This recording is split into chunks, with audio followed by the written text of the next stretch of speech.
Halo teman-teman, di sini saya akan membahas bagaimana tentang dua kasus yang cukup besar belakangan ini, yaitu invasi Amerika Serikat ke Venezuela dan penangkapan Presiden Nicolas Maduro, serta kasus demonstrasi besar-besaran di Iran akibat krisis ekonomi.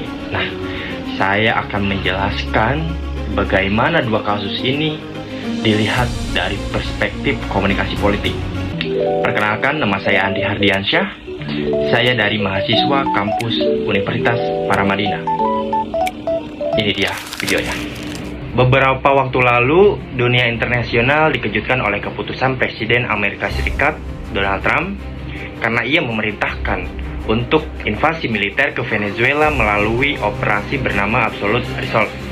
Nah, operasi ini itu mencangkup serangan udara ke sejumlah wilayah strategis dan berujung pada penangkapan Presiden Venezuela Nicolas Maduro beserta istrinya. Kalau kita lihat dari perspektif komunikasi politik itu, peristiwa ini bukan hanya sebagai tindakan militer, tapi juga sebagai pesan politik yang sangat begitu kuat. Invasi tersebut merupakan salah satu bentuk komunikasi koersif, karena kekuasaan disampaikan melalui tindakan, bukan sekedar dengan kata-kata. Dalam kasus ini, terdapat beberapa aktor komunikasi politik utama, seperti pemerintah Amerika Serikat dan Donald Trump, di mana dia sebagai komunikator dominan. Kemudian ada pemerintah Venezuela dan Nicolas Maduro. Ia adalah sebagai pihak yang dikonstruksikan sebagai musuh politik. Kemudian media massa internasional yang berperan membingkai realitas konflik. Juga tidak luput dari aktor internasional seperti PBB, Rusia, Iran, dan negara-negara lain yang menyampaikan pesan tandingan melalui kecaman dan seruan damai.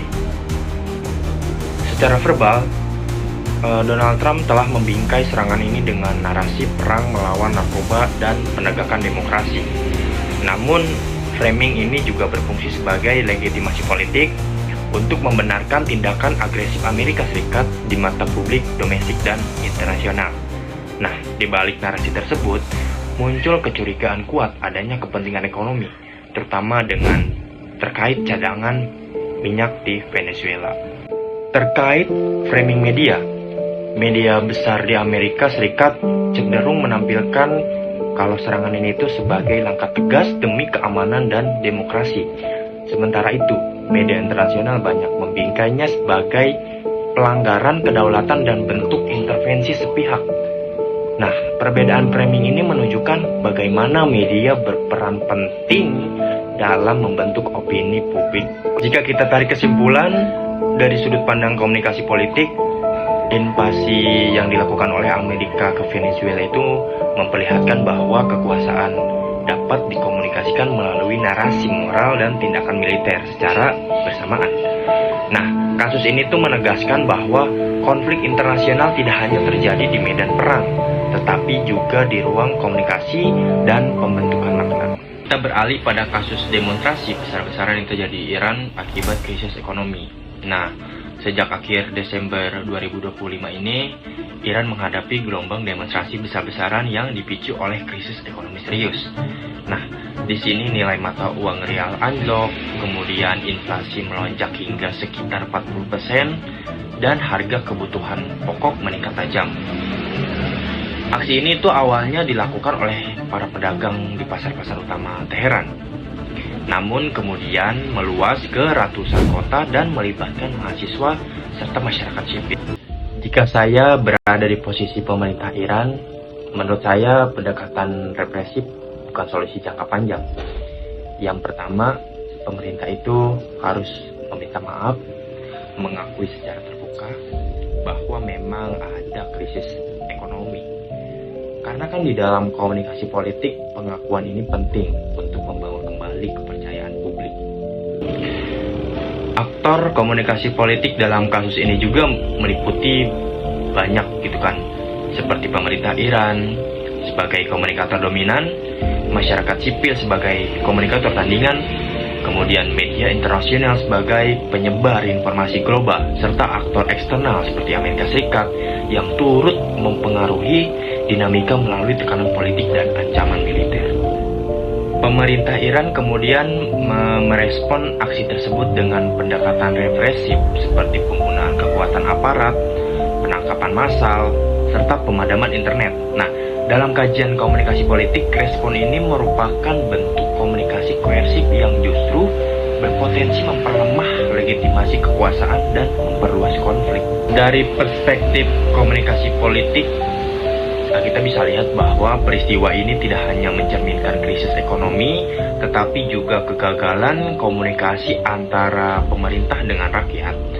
Kemudian isu ekonomi yang pada awalnya menjadi agenda publik, kemudian berkembang menjadi tuntutan perubahan politik. Nah, terlihat dari slogan-slogan yang secara langsung menentang pemimpin tertinggi Iran, yaitu Ayatollah Ali Khamenei. Akhirnya fenomena ini dapat dijelaskan bahwa melalui konsep agenda setting, di mana isu ekonomi bergeser menjadi isu politik karena respon negara yang tidak persuasif.